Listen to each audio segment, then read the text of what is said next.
ఒంటరి జీవితాన్ని గడుపుతూ ఉంటాడు. అలాంటి ఏదో ఒక బాధ దావీదు జీవితాన్ని కదిపేస్తా ఉంది.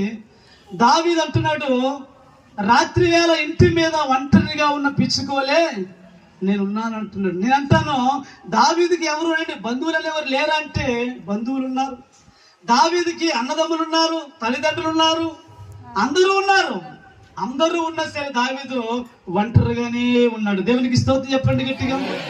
కొన్నిసార్లు ఏంటి ధనమున్నా, బలమున్నా, బంధువులున్నా, ఏమంటే ప్రాపర్టీ ఉన్నా, అన్నీ ఉన్నా సరే కొన్నిసార్లు మనిషి ఒంటరి జీవితాన్ని అనుభవించే క్షణాలు చాలా మంది జీవితాల్లో కనబడతా ఉంటాయి.